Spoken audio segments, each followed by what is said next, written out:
Good afternoon, everybody, and welcome to this week's Masterclass. And I'm thrilled to say that this week we're going to be talking about gaming. So welcome to Charlie from Ampverse, who's going to spend the next probably 25-30 minutes talking through the opportunities that await us in the gaming space within MENA, maybe dispel some myths, and hopefully excite you about the opportunities that are there. These sessions are provided free of charge to the whole market from our members, and obviously Ampverse is a member of the IAB MENA. We provide them most Wednesday afternoons at about 4 o'clock in the afternoon to try and expand as much knowledge through the marketplace as we can and scale some of that interest right all the way from Dubai, all the way through Qatar, all the way down to Morocco. So any of the MENA markets would find this useful and beneficial. So feel free to share these sessions with your colleagues, your friends, your clients, etc. All of them are published on our YouTube channel in the day or two after the session, and you can find the schedule for future sessions on our website. So please have a visit to the website, have a look at the sessions that are coming up. We've got a number of sessions lined up all the way through to currently the end of October, but we will go through to December in due course. And with that, thanks for making yourselves available. Hopefully you're going to have a fun session, and I hand over to Charlie from Ampverse to take us through gaming in the MENA region. Perfect. Thank you very much for that, Ian. And yeah, hello everyone. Great to have you. Hopefully this is an interesting topic for you all. I'm guessing those of you who are not gamers yourselves come into gaming probably quite regularly, whether it be through husbands, wives, niece, nephews, daughters, sons. So hopefully I can kind of give some insight into the space. Without wanting to spend too much time on Ampverse, just to give you some context so you know who I am and the context of the business. We are a gaming and virtual world marketing services company. So essentially we have several business lines. One is Ampverse Pulse, where we provide different marketing solutions from influencer activations to in-game media, gaming events and tournaments. And then we have Pixel, which is our virtual world solutions, which is where today's session is going to be really focused on. I'm based here in Dubai and work across the region, but also we have offices in India and Southeast Asia. So just to maybe frame things for a second, and the data on this slide won't be, I don't think, particularly new for many of you, but just to give some context, we are all well aware that, as it relates to Gen Z and certainly the evolving Gen Alpha, audience, this audience don't consume traditional media, and they're very savvy when it comes to, social media, social ads, whether they're skipping ad formats, whether they're actively using ad blockers. We know that engaging authentically with this demographic is not always easy. But we also know that in a region like MENA, it's particularly exaggerated, but it's consistent, quite frankly, globally, that a large percentage of this audience either identify themselves as gamers in one way, shape, or form. And 66% of gamers are Gen Z. Yeah, when you'll see as I go through the rest of the deck, the relative investment from brands into this space, despite the fact that it's a huge part of how this audience spends their time, there's not a correlation there. So for many brands today, and Ian and I were just touching on it before the call, recognize that gaming, which is a broad topic, is huge, and recognize that they want to be there, involved in one way, shape, or form, but often not clear on how best to approach it. Now, gaming is a broad sense when it comes to marketing services, as I touched on. That can range everything from more traditional influencer activations to immersive kind of in-game media ads, and through to kind of more experiences in virtual worlds. But consistently, the key thing here is, when it comes to brands, you need to understand the kind of the language and how to authentically engage with this community. Otherwise, like lots of activations, it can sometimes miss the mark. Now, to build on that point specifically, despite a huge percentage of audiences in this region identifying as gamers, And gamers can be, those who play PUBG, frequently, those who follow competitive gaming or esports, on one end of the spectrum, through to those who play more casual games, on the way to work, after work as a way to de-stress, or engage in platforms like Roblox or Minecraft. But despite this, as I touched on a minute ago, less than 5% of ad budgets are reaching this audience right now.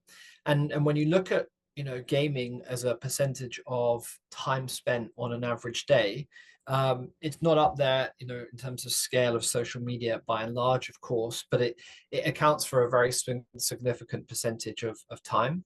On average, 1 hour spent per day. So there's active engagement, and that can go up considerably in certain markets. But yet the investment in terms of where those, how to reach those audiences is not necessarily there.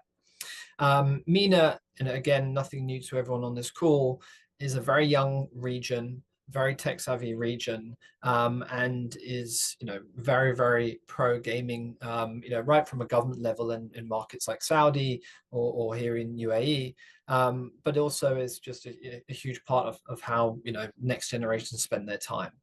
Now, when you look at then also in the context of virtual worlds, these are ultimately the new social media channels, as I like to often refer to it.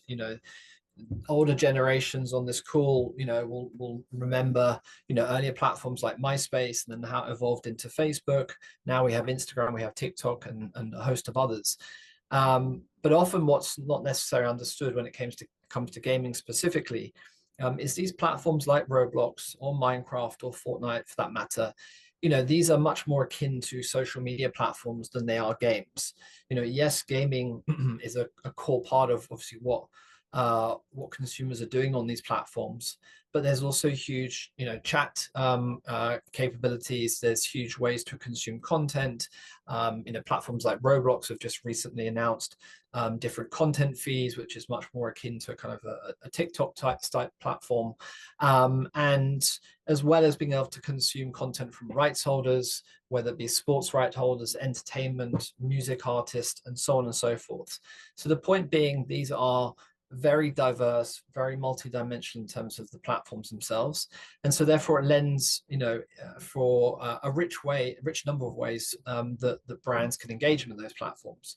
And if you look at it just from a sheer scale perspective, Roblox is really leading the charge in terms of number of daily active users, well over 100 million now, compared to platforms like Minecraft and Fortnite, which are both very large in their own right. But as you can see from the numbers on the screen, significantly less than Roblox specifically. So today's the rest of the session is going to be primarily focused on Roblox, because that's where there's significant scale, and that's where there's a real breadth of opportunities for how brands can participate on the platform.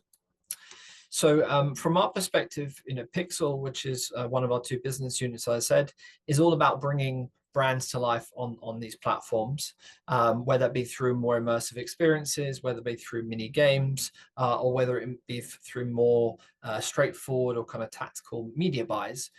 There's a breadth of different opportunities that are available today.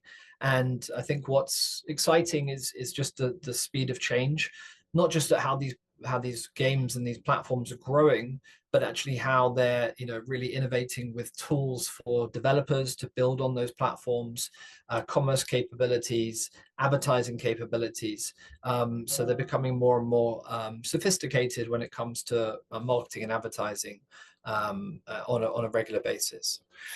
So to build on that, as I touched on, Roblox is more than a game, and to put this into numbers, 380 million monthly active users, 2.4 hours of average daily playtime, 1 billion views of Roblox video content daily, 11 times more players than Minecraft, and huge engagement when it comes to social. So the numbers are really there, the scale is really there. And it's really then how do brands take advantage of that, which I can hopefully walk you through today.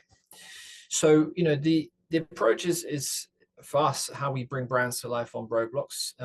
We really look at it through a few different lenses. So number one is authenticity. It's an overused word, but I think when it comes to gaming, of course, you want to be authentic to the audiences you're trying to reach and to the platforms you're trying to reach. But also more specifically than that, it's really about understanding the nuances of different games and the nuances of different platforms, how you can tell stories, how you can produce content, the role of influencers within one type of game versus another. So, first of all, understanding the DNA of the platform or the game is key.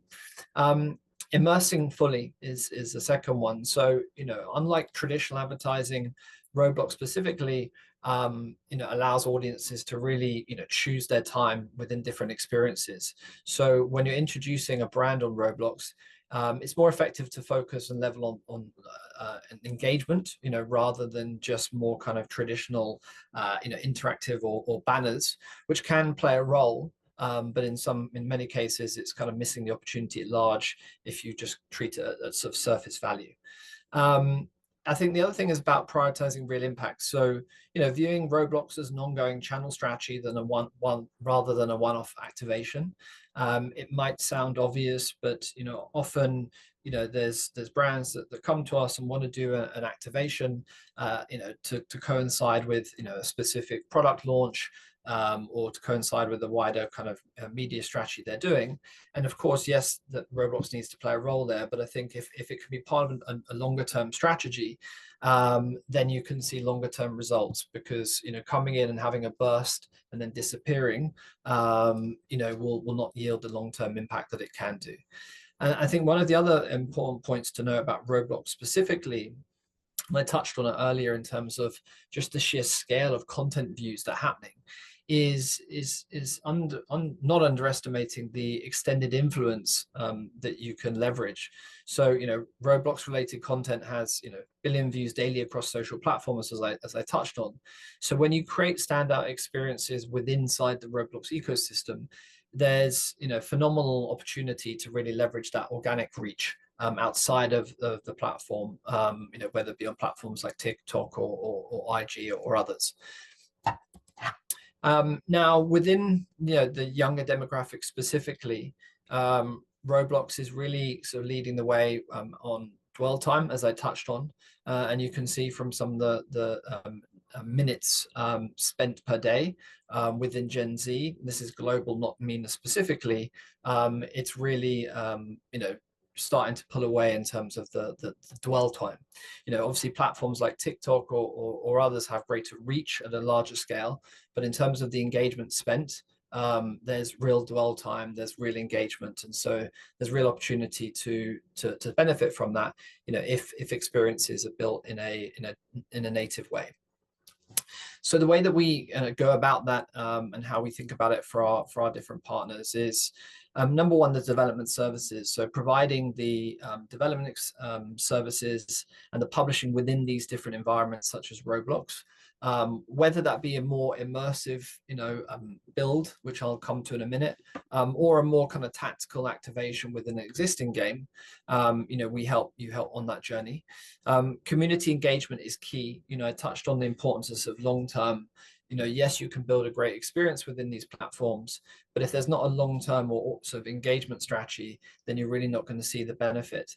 So that's everything from which influencers should you partner with to drive, audiences into the experience, and then what's the different beats of activity that you want to, release over an extended period of time to extend that engagement.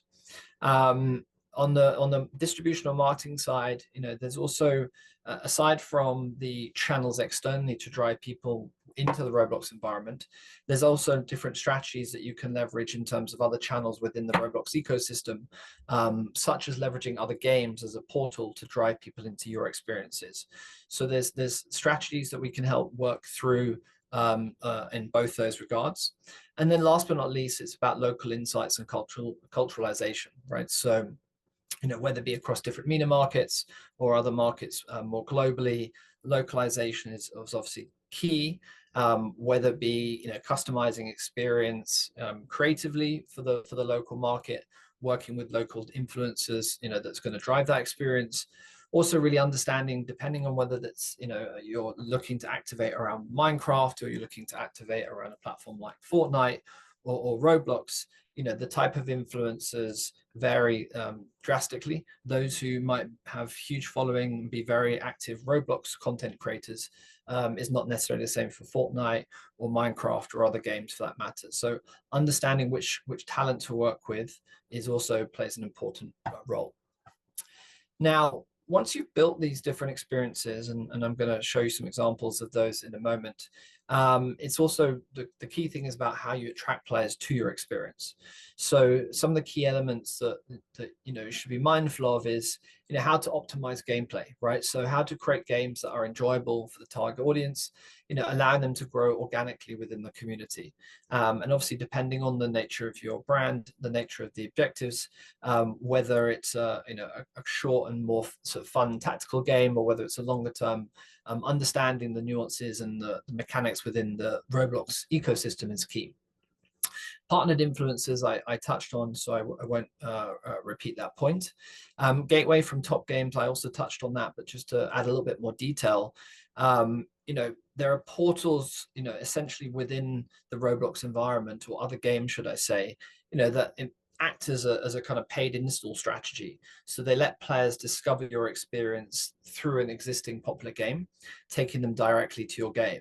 So it can be a very effective strategy, if you leverage other games, other experiences that have a similar positioning or target demographic than yours, and using that as a gateway within the Roblox ecosystem, rather than only relying on trying to drive people externally. And then lastly, fan-made content rewards is another key point. Players love games that reward them with free UGC content for completing tasks. So unlocking rewards beyond the game itself can create huge organic demand, and I think, again, as a brand, that presents a really interesting opportunity, not just for kind of enhancing the player experience, but thinking outside of that in terms of, how do you even connect offline content, products and services from outside the Roblox ecosystem, and rewarding players within Roblox. So, having a strong kind of UGC strategy, again, is a really important part of the overall mix, because without that, you're missing a real opportunity to both drive more engagement, but also benefit from that kind of organic uplift that can happen, as I touched on earlier on. So just to build on that, I kind of wanted to walk you through some of the different types of ways that brands can activate within the Roblox ecosystem. So starting with, I guess, more entry level, there are immersive ads formats now that are available. Roblox not long ago announced a partnership with Google, which provides more traditional media formats within the Roblox ecosystem. So whether that be static billboards or sponsored portals, where users can be directly transported into different brand experiences. These options are available, in more of a traditional media buy format. It can obviously vary according to the market and the exact formats, but typically it's in the kind of $2 to $5 range. So for those brands who want to sort of dip their toe, have a media budget, they know that Roblox, or they believe that Roblox is a platform or a demographic that is relevant, but don't necessarily want to, invest hundreds of thousands of dollars in building out a more immersive world. This can be a nice sort of entry point to sort of test and learn in a more kind of traditional way. Building on that, you have brand integrations. So, lots of brands have successfully created campaign shops or experiences within popular games, existing games. So these are games that already have a strong following. In many cases might have been around for months, if not years. So proven audience, proven engagement, and could be contextually relevant experiences for you. So it's a nice way to then go a little bit deeper rather than just more of an ad format, but without going as far as actually sort of investing to build your own experience.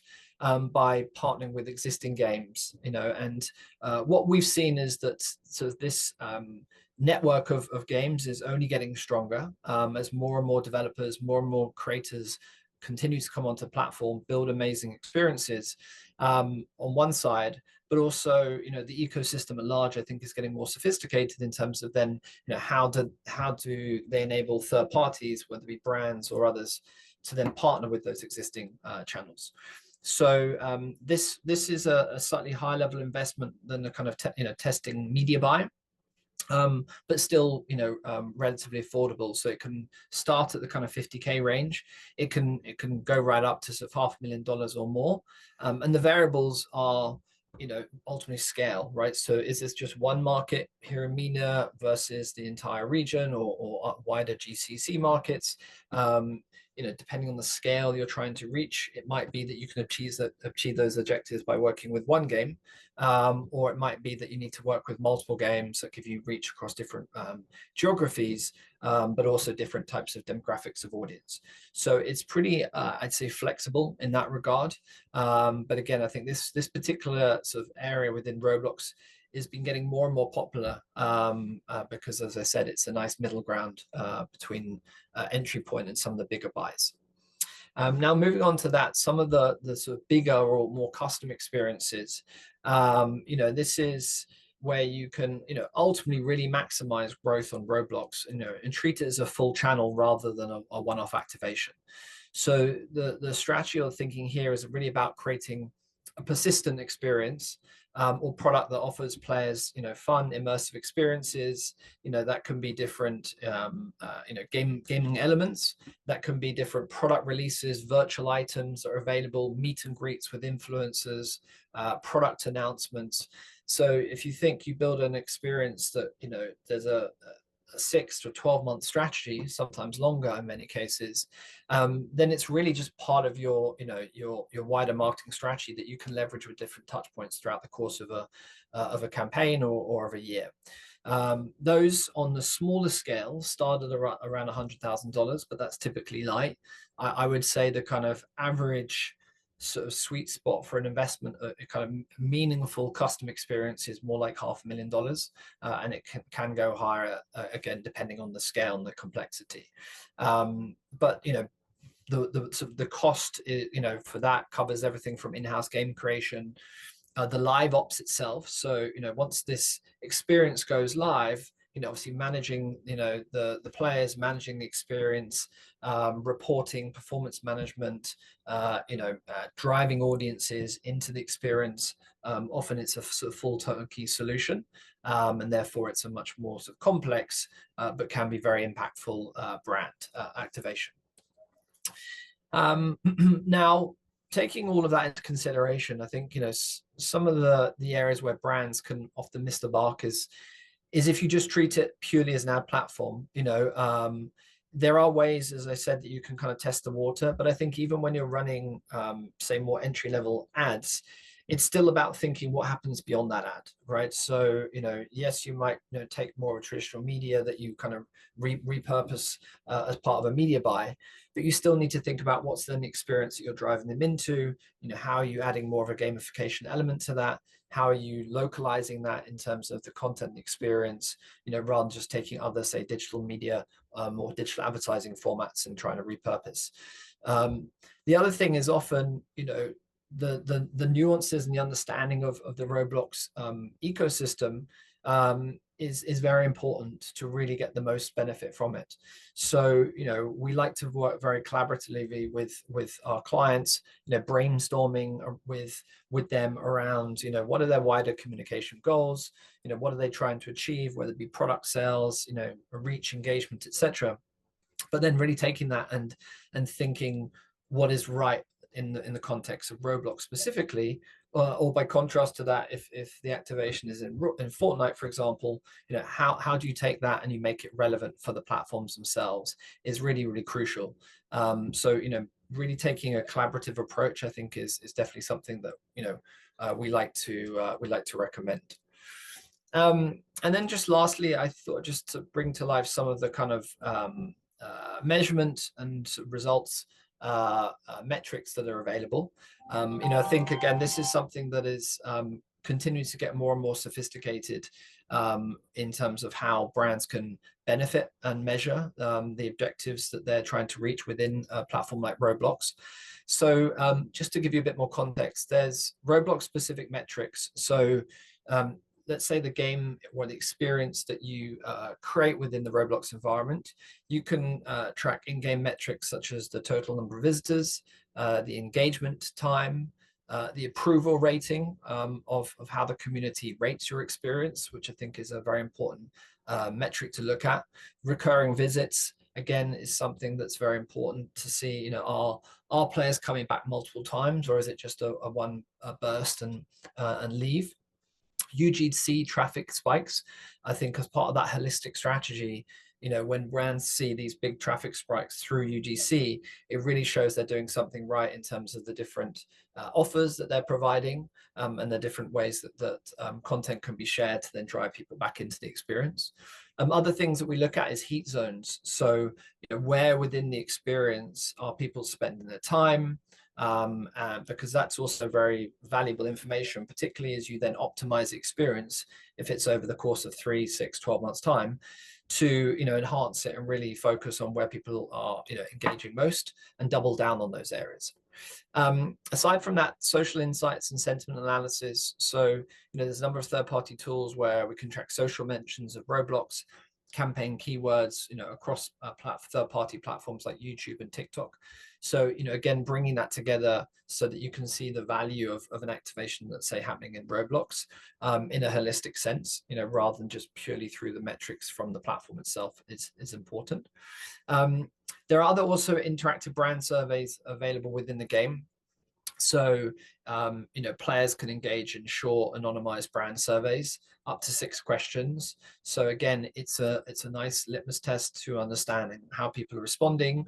And again, you know, I think the best experience is use that on an ongoing basis to, you know, understand real-time feedback, and then again, kind of continue to, you know, enhance and optimize the campaign, the experience. For larger campaigns, there are, you know, independent surveys. Again, a number of you will be, you know, very familiar with, you know, third-party surveys, companies like Kantar, YouGov, etc. So running independent surveys alongside it to measure brand uplift or other metrics related to kind of brand recall is very possible, and something that's being done more and more. And then lastly, direct impact metrics. So that can be, you know, in-game items that are offered that are linked to offline purchases. So connecting digital experiences with real-time rewards, I think, is a very, you know, exciting area. We're working on a project right now where there's a series of kind of limited edition virtual items that are available within game, and then those items are being promoted through physical retail packs of a snack brand that's available in retail stores, driving people. So the only way you can get access to those limited edition items in a platform like Roblox, for example, is through that retail purchase.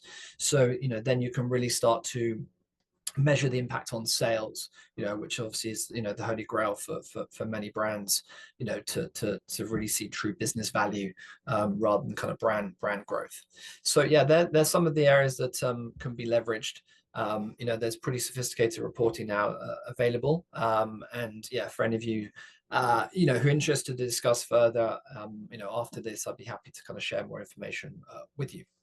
So yeah, that's hopefully gives you a good overview.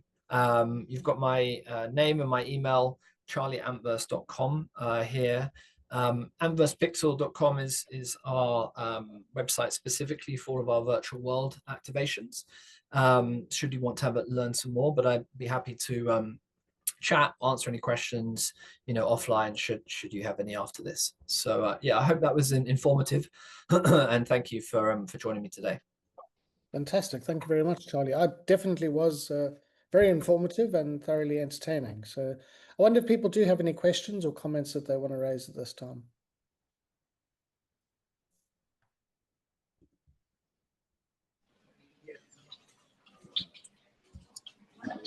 Hi Ian, hi Charlie, can you hear me clearly?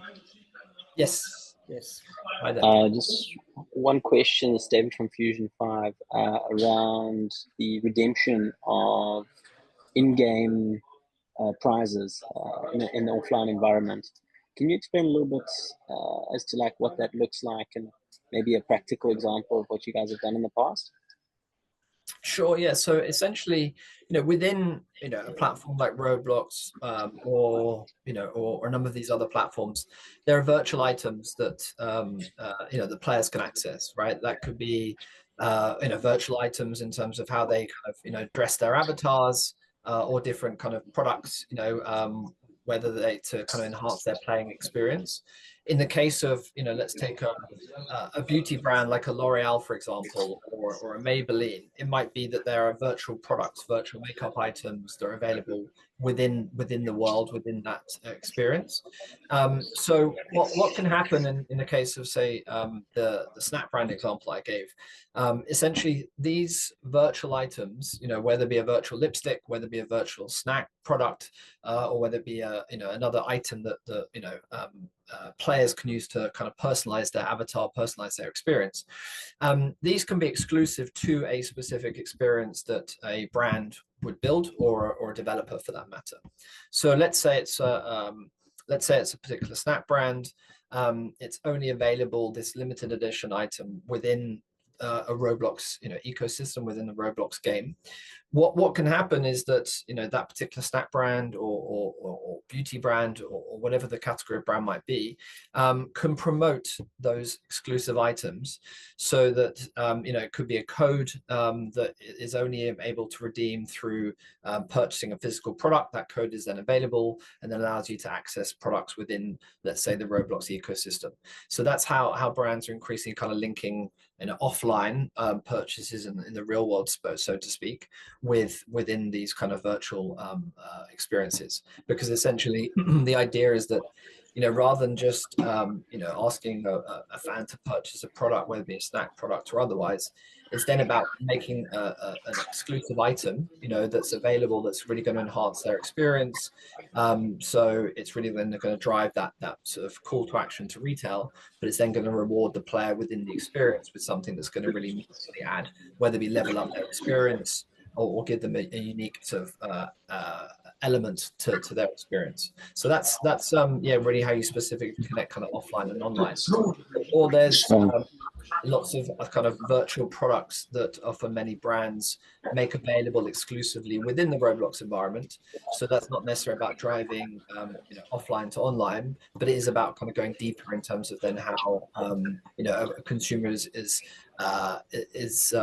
engaging with a particular brand or their new product launch or what have you. Great, thank you. So just a follow-up question on that.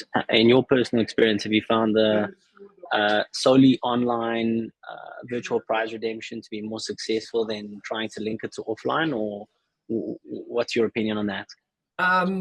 No, well, I think obviously if it's online only, there's less barrier to entry. So there's lots of sort of initiatives that happen every day in that way, that's going to enhance your experience, allow you to level up, get exclusive access to a content. It could be from an influencer.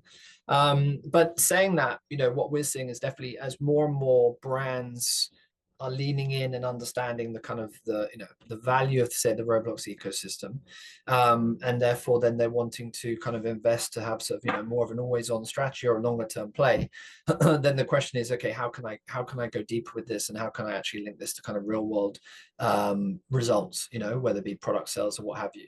So there is more and more case studies, and I can happily share some some specifics with you after this, of brands who are seeing some good success in that respect. And I only see that trend is going to continue to grow.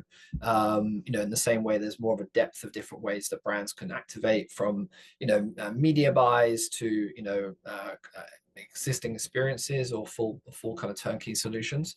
So too is the different ways that brands are kind of benefiting. And I think that's one of the areas that Roblox are doing a great job on, is they're becoming more and more developer friendly as it relates to kind of how brands can benefit within the ecosystem. Thank you so much for the presentation. I really found it like very informative, and I learned a lot, especially when it comes to I work in gaming industry, and I need to understand what are the best case studies for game developers that actually leverage on like Roblox as an ad platform, or what kind of actually, you know, like collaboration between a game developer and the Roblox as a platform. If you have any like case studies or something that actually you have done in the past, I think it will be very good, like to learn and to learn more about this. It's a very interesting that you asked that question. It's something that we are seeing a lot more in terms of interest. I'll be honest with you, we've not run many campaigns for game publishers, you know, with the exception of sort of more straightforward media buys. But what we've seen, and it's really been, I'd say, particularly over the last six plus months, or at least, you know, it's come to my attention, is because of the growth of Roblox, what you're seeing is that Roblox is taking market share from some of the larger games, right? So without naming specific games, so I get into trouble, you know, I know firsthand that there are some very major titles in markets like MENA, in markets like Southeast Asia. We're talking about tier one games. That have, you know, really seen a downtrend in their player base, and I've been talking to some of those sort of, you know, execs at some of these game developers, and what they've seen is that you know, they're churning players in some cases to Roblox, or in other cases what's often the trend is that, you know, Roblox obviously has a very core younger audience, you know, and as I'm sure everyone is aware, so there's certain titles, and those of you who, you know, have kids who kind of gone through playing games, you'll be able to relate to this. I think, you know, different games obviously appeal to different people at different stages of their journey, right? So, you know, I have a 7-year-old and 9-year-old boy. They're mad about Roblox, they're mad about Minecraft, but in a minute they will, you know, level up and they'll want to start playing Fortnite, or eventually they'll want to start playing games like PUBG or League of Legends or whatever that might be. And so game publishers are seeing two things. One is that they're seeing actually players are churning, because actually the Roblox player base is getting older in some cases, because there's lots of IP and content that are more interesting to older demographics. But also what they're recognizing is actually, you know, I used to just think of other media channels, whether it be paid ads on social or what have you, are crucial, you know, customer acquisition channels. But actually Roblox, if done effectively, can be a very important channel, because often when you reach a certain age as a player, where you say, you know, you're going from being a kind of Roblox player, and do I go and play Mobile Legends in Indonesia, or do I go and play HOK? Then if you're one of those publishers, you want to make sure that the first game that you know, player starts to play is a game like HOK, or vice versa, Mobile Legends. So what they're then using as a channel to kind of, you know, acquire customers early, alongside other parts of the marketing mix. So yeah, it's something I'm very fascinated with, actually, that particular topic. And I do have some sort of references that I can share. I haven't got any case studies that I can sort of specifically call to right now, but I'm happy to sort of chat to you about that offline, definitely. Okay, thank you so much for your answer, because it's really like a very big topic, because, you know, like as you say, like you don't want to mention some games and some specific names, because like it's vice versa, everyone is got affected. Like if you how to say, if you run an ad on Roblox, for example, maybe Roblox will not allow it somehow, because as you say, like that, as the audience are growing up, they wanted to try different games, and maybe this is actually can make them, like, you know, like the churn rate for Roblox actually can be a bit higher. And also for the other games, I really want to understand, like, is there are any case studies before that a successful campaign on Roblox under any, you know, like ad format, for example, that actually brought a lot of users and it was successful, to understand, to learn from? That was my question. I'm really happy to, you know, to get in touch with you after this meeting, to if you have any useful insight or some case studies. Yes, yeah, I'll be glad to pull some information on that specifically for you. Yeah, no problem. Please drop me a note, or reach out to me on LinkedIn, and we can definitely schedule some time to chat. Sure. Thank you so much. Thank you. Thank you. Charlie, thank you very much for your time. Clearly, it was very interesting and engaging for everyone, and clearly there's some follow-up to be had. So that's always a good sign that people are engaged and interested. Thanks to everyone who made the time to attend. And please remember, we do have these sessions most Wednesdays now until the end of October. The next one being next week, in fact, where I'll be talking a little bit about the benefits of IAB membership. So for those of you who are members and you're not sure all of the benefits you get, join. If you're not a member, join and find out more about what the IAB MENA can actually provide to you. And please have a look at our website for the rest of the schedule for the rest of the year. Charlie, thanks for your time. Appreciate it. Thanks, everybody. Thanks, Ian. Thanks, everyone.